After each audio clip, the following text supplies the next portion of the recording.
Alhamdulillahilladzi wa bi ni'matihi tatimmus shalihat wa bi fadlihi tatanazzalul khairatu wal barakat wa bi taufiqihi tatahaqqaqul maqasidu wal ghayat. Asyhadu an la ilaha illallah wahdahu la syarikalah Rabbul ardina was samawat wa asyhadu anna sayyidana Muhammadan abduhu wa rasuluh al-mu'ayyadu bi afdalil ayati wal mu'jizat. Allahumma salli wa sallim wa barik ala sayyidina Muhammad wa ala alihi wa ashabihi ma ta'aqabal awqat was sa'at.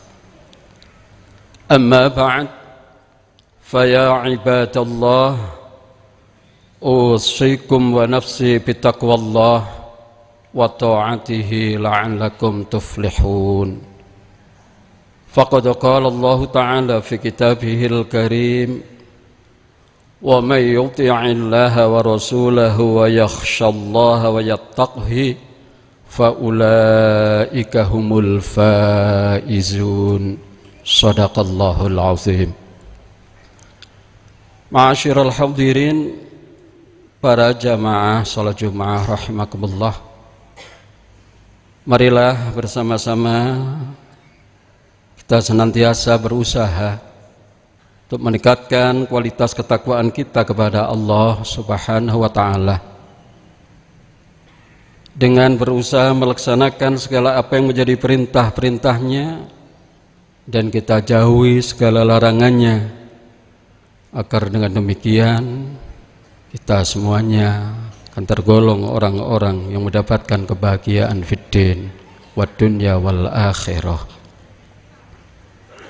Orang-orang yang bertakwa kepada Allah Subhanahu wa taala, mereka diberikan jaminan dari beberapa banyak jaminan diberikan oleh Allah. Di antaranya mereka akan dihilangkan kesusahan-kesusahan kehidupannya, baik itu kesusahan dunia maupun kelak di akhirat. Baginda Rasulullah Muhammad sallallahu alaihi wasallam dawuh, man asbaha wa humumuhu hammun wahidun huwa taqwa kafallahu anhu humumad dunya wal akhirah. Barang siapa yang pada setiap pagi hari memusatkan pikirannya pada suatu hal, yaitu hanya ingin menjaga ketakwaannya kepada Allah, maka Allah akan melindunginya dari kesusahan-kesusahan dunia dan kesusahan-kesusahan di akhirat. Bahkan orang-orang bertakwa kepada Allah, Allah Subhanahu wa taala memberikan jaminan, wa may yattaqillaha yaj'al lahu makhraja wa yarzuqhu min haitsu la yahtasib. Barang siapa yang bertakwa kepada Allah, maka Allah akan berikan ia jalan keluar dari segala permasalahan-permasalahan yang ia hadapinya, dan Allah akan berikan ia rizki dari arah yang dia tidak pernah menyangka dari mana datangnya. Ma'asyiral hadirin, para jamaah salat Jumat rahimakumullah. Setiap muslim pastilah di dalam kehidupannya ini menginginkan menjadi orang-orang yang muflih, orang-orang yang beruntung, yang berbahagia di dunia dan berbahagia di akhirat. Untuk menjadi muflih, menjadi orang-orang yang beruntung atau disebut muflihun, di antaranya Allah Subhanahu wa taala mengingatkan kepada kita semuanya, hendaknya kita terlibat di dalam urusan dakwah. Sebagaimana firman Allah di dalam Al-Qur'anul Karim surat Ali Imran ayat 104, a'udzubillahi minasyaitonir rajim, wal takum minkum ummatu yad'una ilal khairi wa ya'muruna bil ma'ruf wa yanhauna 'anil munkari wa ulaika humul muflihun. yang artinya hendaklah ada di antara kalian segolongan umat yang menyeru kepada yang ma'ruf, mencegah kepada yang mungkar. Yang demikian itu maka akan termasuk golongan orang-orang yang beruntung. Ulaika humul muflihun.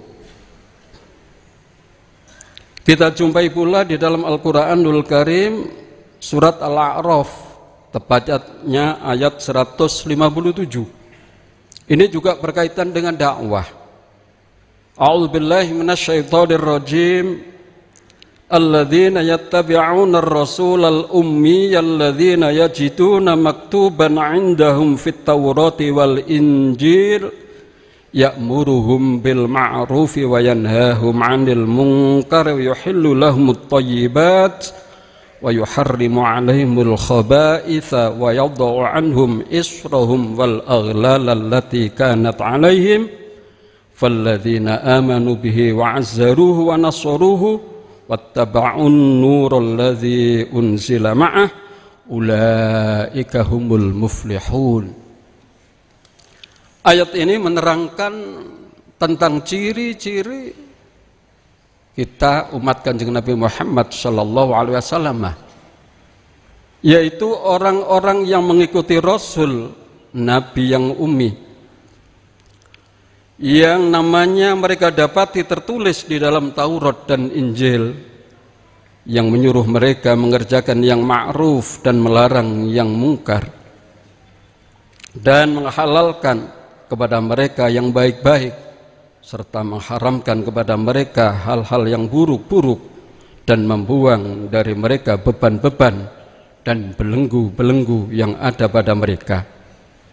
Maka orang-orang beriman kepadanya memuliakannya, menolongnya, mengikuti Al-Quran yang diturunkan kepadanya. Mereka itulah orang-orang yang beruntung. Jadi ayat ini menerangkan bahwa ciri-ciri kita umat Kanjeng Nabi Muhammad sallallahu alaihi wasallam di antaranya kita harus berusaha untuk terlibat di dalam urusan dakwah. Ya'muruhum bil ma'ruf wa yanhahum 'anil munkar.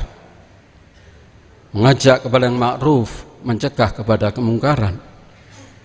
Bahkan yang selanjutnya dianjurkan pula untuk mencerahkan kepada umat tentang halal dan haram.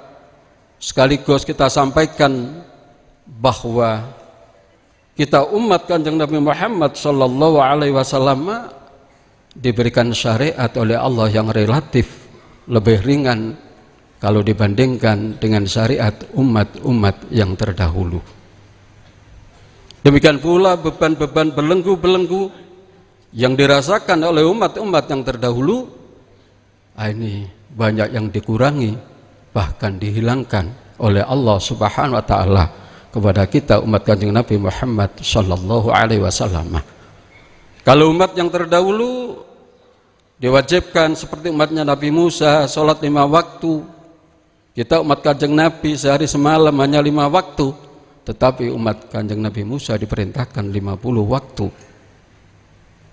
Kalau umat yang terdahulu bagaimana cara mensucikan najis, maka benda yang terkena najis harus dipotong dan dibuang.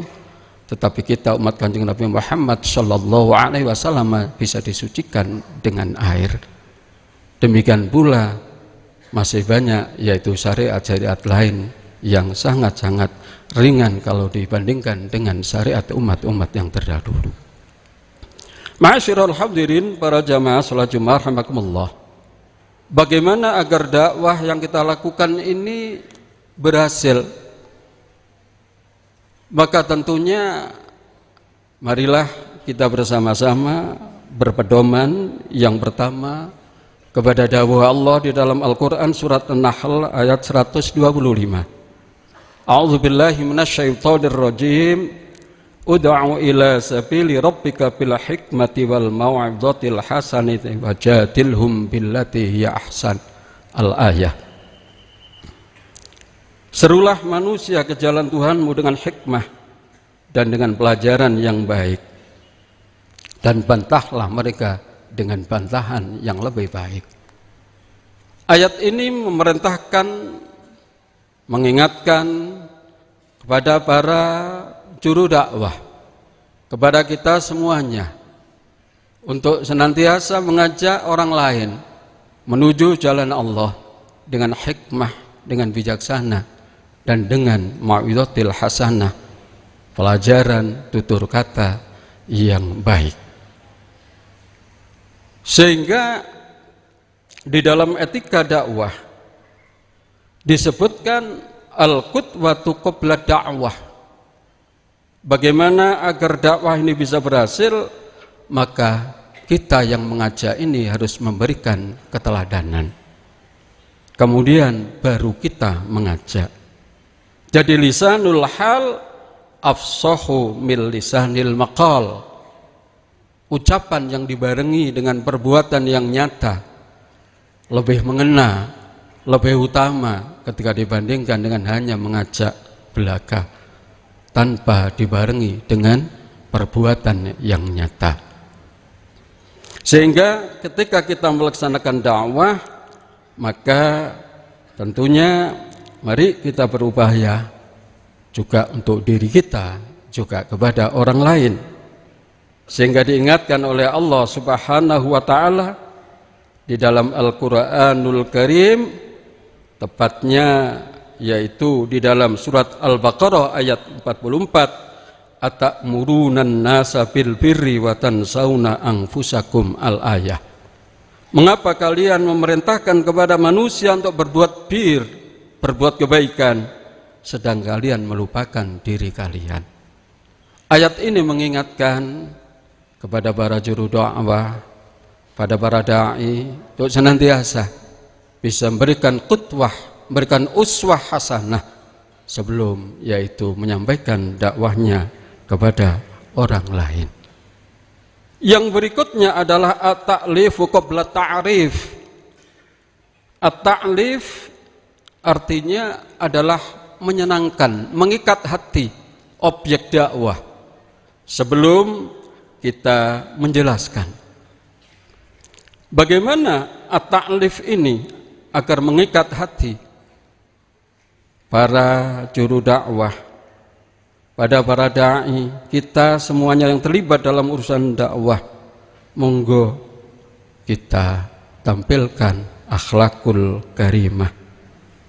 Kita tampilkan yaitu sifat yang ramah tamah, kemudian penuh senyum, kemudian simpatik dengan tutur kata tentunya yang lembut, yang sopan, tentunya yang bisa menarik hati. Sehingga oleh Allah diingatkan di dalam Al-Quranul Karim, tepatnya surat Ali Imran ayat 159,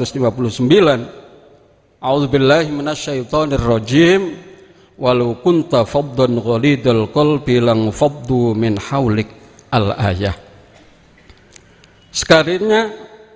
Sekiranya kamu berbuat yaitu keras, kemudian berkata keras dan berhati kasar, maka mereka akan menjauhi dirimu, atau mereka akan menjauhkan dirinya dari sekelilingmu.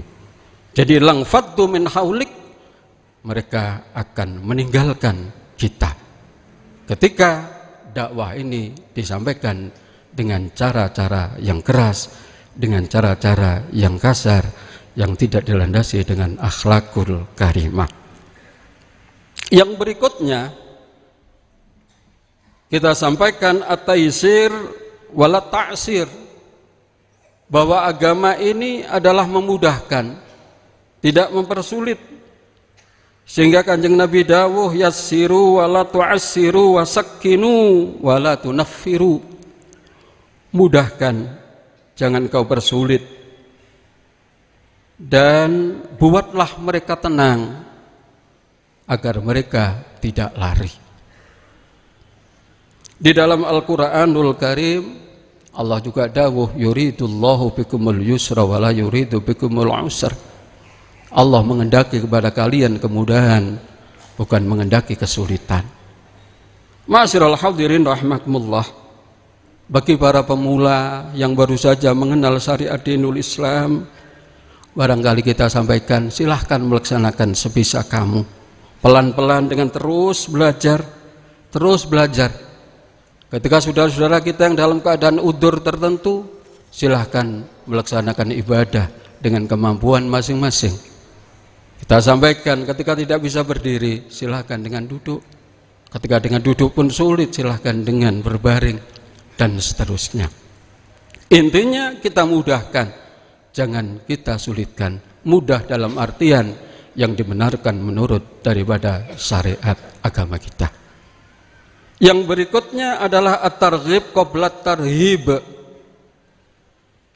At-targhib maksudnya kurang lebih membesarkan hati, menyampaikan kabar gembira yang menyenangkan qabla at-tarhib, sebelum kita sampaikan ancaman-ancaman.